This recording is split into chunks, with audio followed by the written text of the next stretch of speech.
Welcome back to the channel. Today we're going to be taking a look at UFC Fight Night Ulberg versus Reyes. I'm going to give you my prediction for every fight on the card. Let's get right into it. I won't waste your time. First up, we've got Loma Lookbounmi versus Alexia Thayanara. Pretty decent matchup, pretty close matchup. We're fighting over a place in the top 20.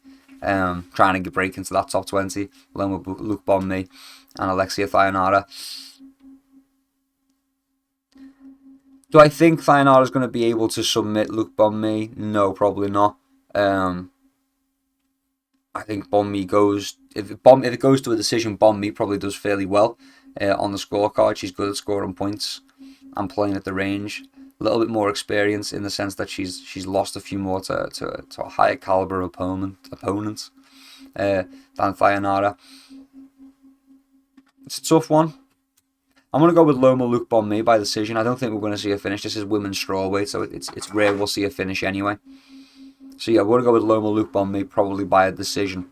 Next up, we've got Brando Perisic versus Elijah Ellison. See, I want to give the Aussies home field advantage. This card's taking place in Perth.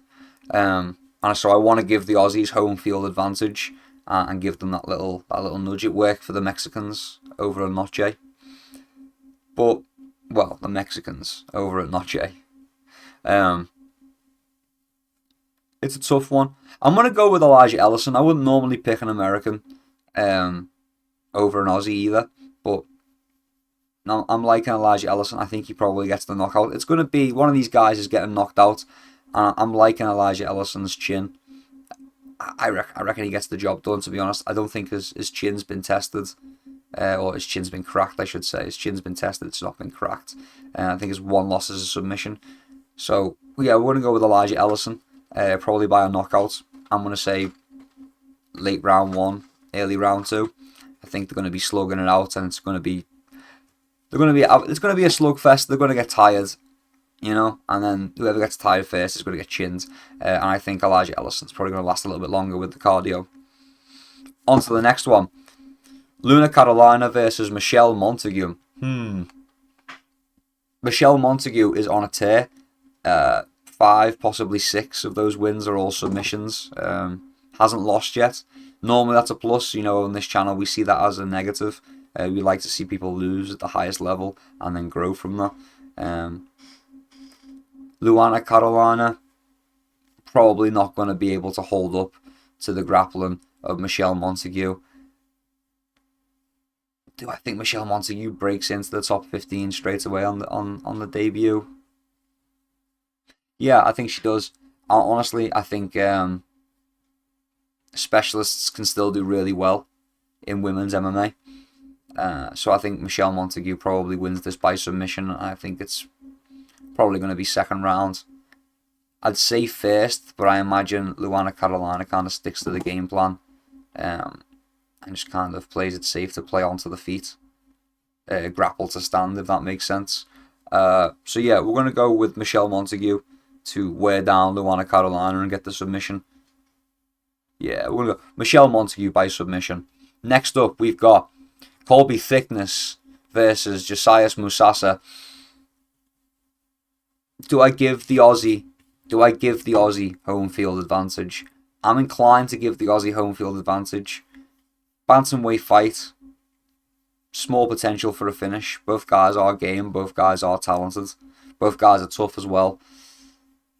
I don't like the chin of Thickness. I don't like the chin of Thickness. I don't know. It worries me. And Josias Musasa hits really hard. And I could see Thickness getting rocked and finished with some ground and pound, not being able to recover in time. Kind of one of those stoppages where you're like, oh, that was a bit close, What that was a bit, why did you have to stop it? A bit too soon, we'll say. That was a bit too soon of a stoppage. That was a bit too soon. He still had some fight left in him, He was working back to his feet even though he was getting bonked. I think it's going to be kind of one of those situations. So I'm going to give it to Josias Musasa. Probably by TKO. Next up, we've got Jamie Malarkey versus Rolando Bedoya. I'm going to go with Malarkey. Again, wealth of experience coming from Malarkey. Decent all-round fighter. Good everywhere. Rolando Bedoya, very similar in being good enough everywhere. Probably slightly better in the stand-up. Maybe more powerful in the stand-up, less technical than Jamie Malarkey. But we'll definitely make up for that with the power. Quite a even matchup. Again, to be honest with you, a tough one. I'm going to give the Aussies home field advantage, so I'm going to go with Jamie Malarkey. I think these fights where it's going to be close, you're going to see me give the Aussies home field advantage a little bit more. But yeah, so we're going to give Jamie Malarkey home field advantage. We're going to say that probably puts him over, the roar of the crowd. That roar of the Perth crowd puts him over, I like his experience. I like his losses, the losses he can learn from. Yeah, I'm going to go with Jamie Malarkey. Home field advantage, and I like his losses. I like the learning he can gain from his losses, and he's not a fighter that rests on his laurels. He will learn from his losses. So we're going to go with Jamie Malarkey. Probably a really close fight. I could see it going to a decision, to be honest with you. I could also see it being a split decision and me being completely had by it. But it's potentially, honestly, I think this fight is particularly close. But we're going to go with Jamie Malarkey with home field advantage. Hopefully, if it goes to a decision, they cheat for him. They rig it for him because it's home field advantage. Maybe that's what happens. Next up, we've got Jonathan Mikalev versus Oban Elliott. I'm going with Oban Elliott. He's let me down like twice now, I think. Maybe once. I can't remember off the top of my head. I'm going with Oban Elliott again. I'm not determined. He's from the UK. We go with the UK fighters. We go with the Welshman. I don't want to be holidaying in Wales and see Oban Elliott and have to be like, oh man, I had to pick against you. So I'm gonna go with Oban Elliott one last time, and then it's on. If I bump into him in Wales when I'm on vacay, if I bump into Oban, I'm gonna be like, listen, bro, I picked you a few times and you let me down, so I'm not picking you anymore. I need a couple of fuck ups before I can say that to his face. Next up, we've got Andrei Petroski versus Cam Roaston. Cam is roasting. Cam's warm. If you were from where I'm from, roasting means warm, hot, like you're roasting something, that kind of oven. But yeah, Cam Roaston versus Andrei Petroski. Andrei Petroski versus Cam Roaston. As much as I want to give Roaston the home field advantage here, I think the experience of Petroski is going to be probably a little bit too much. I could see Petroski making it dirty, making a very sloppy grappling affair, making Roman work hard and kind of tire himself out and dragging this fight out. So I could see this being an Andrei Petroski decision, to be honest with you. Yeah, Andrei Petroski by decision over Cam Roaston. It's going to be a disappointing performance, I think for Roaston. Yeah. I think he's just going to let it slip away and get too tired too quickly and have to reevaluate the gas tank and whatnot. But Andrei Petroski, I think, is going to wear him down. So yeah, we're going to go with Andrei Petroski over Cam Roaston.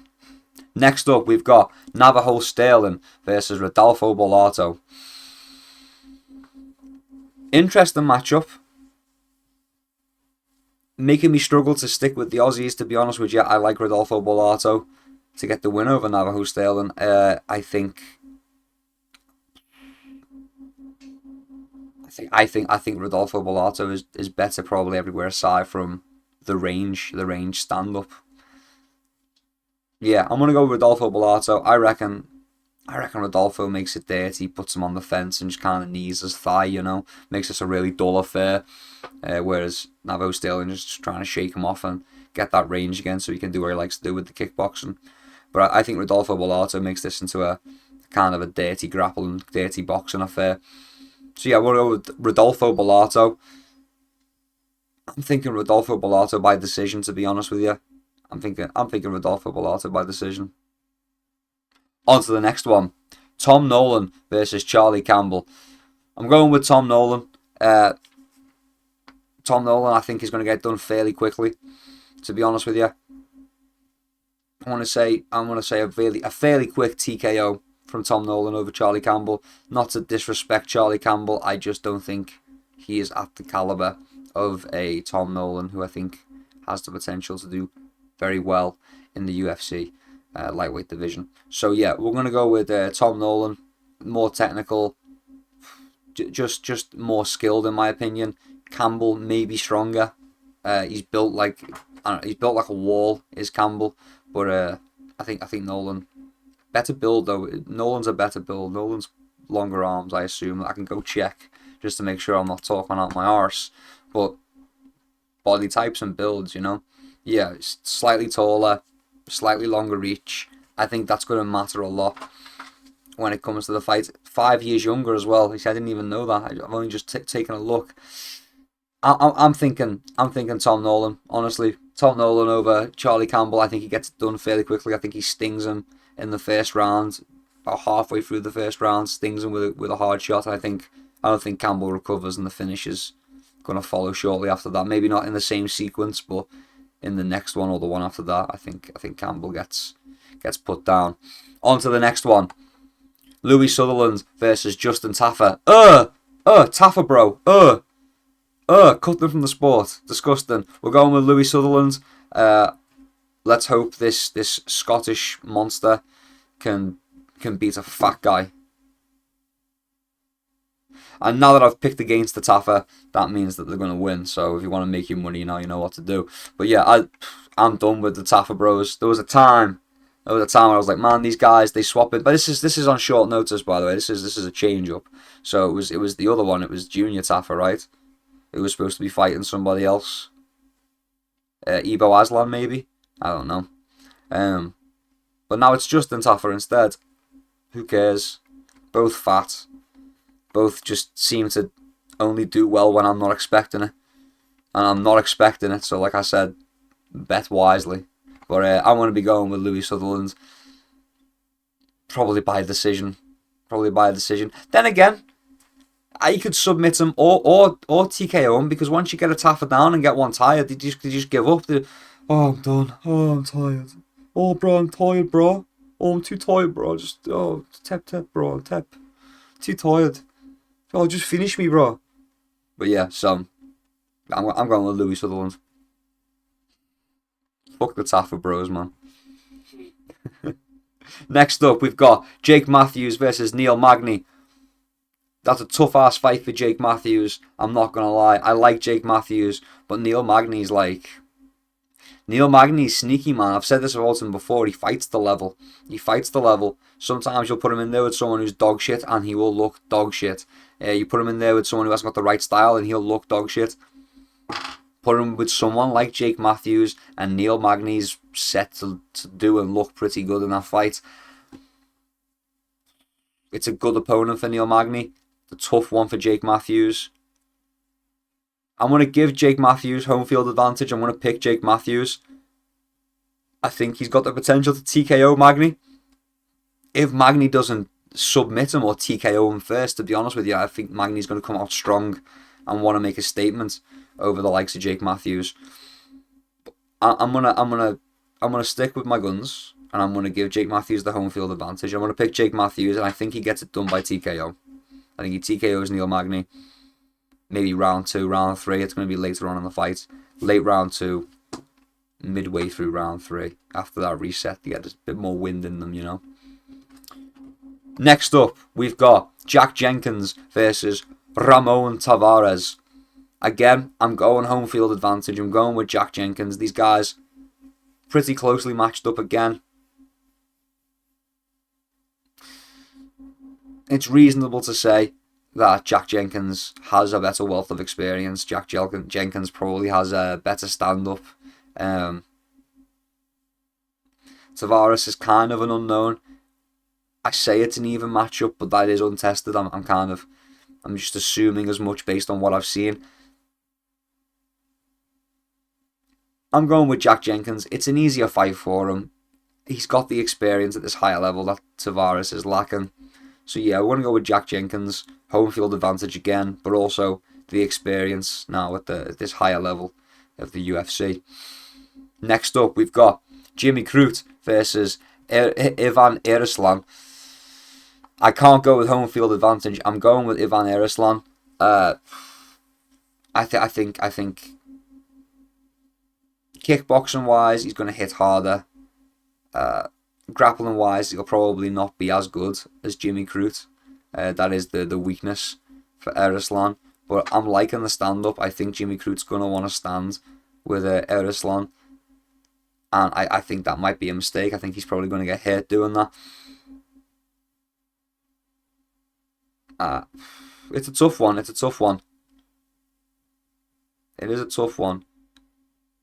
See, and a messy record like Jimmy Crute's as well. A messy record like 13-4-2. Like that could mean two things, you know. You know, like he's unlucky, or he's like, you know, sloppy. You know, tough one. I'm gonna go with Ivan Erislan. It's a tough one for me. I know he's punching up a little bit going against Jimmy Crute.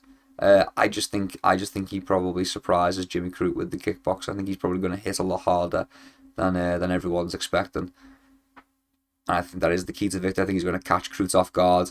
And he's like, oh, bro, that does hit. It hurts. South African. Oh, Mike, that bloody hurts. That's what he's going to say. He's going, oh, Mike, kick me in the ribs and it hurt, Mike. But yeah, yeah. Ivan Erislan, I think probably a decision. To be honest with you, I'm thinking a decision between the two. I think Erislan makes it clear enough. So yeah, we're gonna go with Ivan Erislan by decision over Jimmy Crute. And finally, the main event, the big one of this fight night: Carlos Ulberg versus Dominic Reyes. Now, this fight was like a few months ago, a good couple months ago. You'd have me picking Ulberg like that instantly. I've been saying it. Dominic Reyes isn't the same fighter. Dominic Reyes is scared to get hurt. And you know what? I don't retract any of that. Even though I picked against them. I don't retract any of what I said. Dominic Reyes is a different fighter. He is terrified to get hurt. But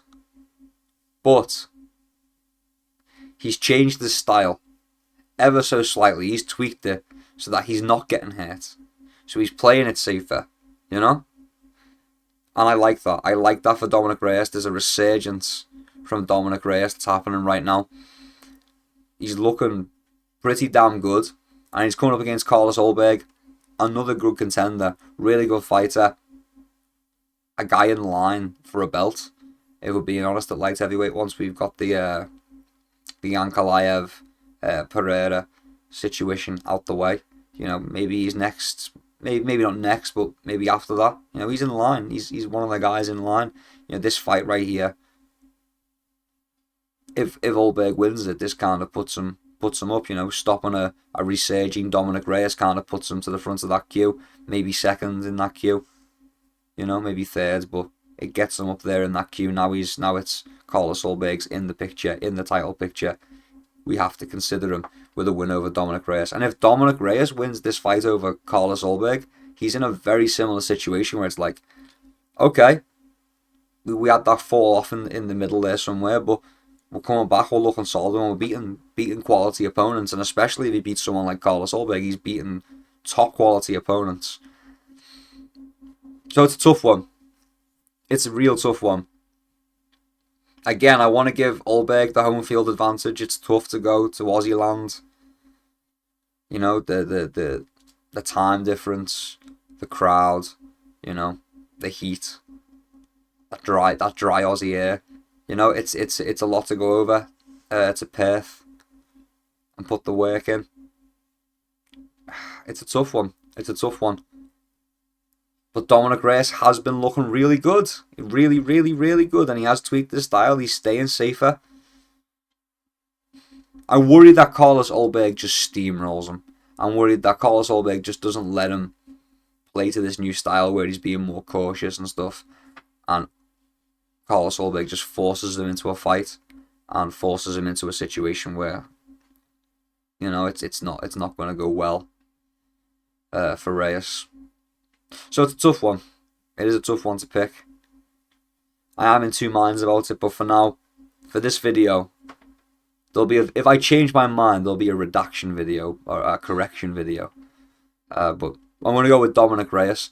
I'm liking the momentum. I'm liking the change of style. I'm liking how he's adapted. I really am. It's refreshing to see, you know.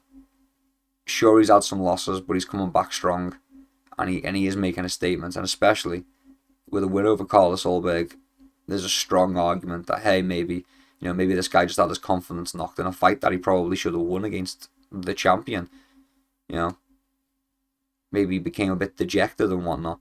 But you could see that, and now he's got a fire under him again, and now he's going for it. So I'm hoping to see vintage Dominic Reyes resurgence. I'm on the hype train. I want to see it. So let's go. Dominic Reyes. Is a Dominic Reyes submission crazy? Because I could see like a standing guillotine or something, to be honest with you.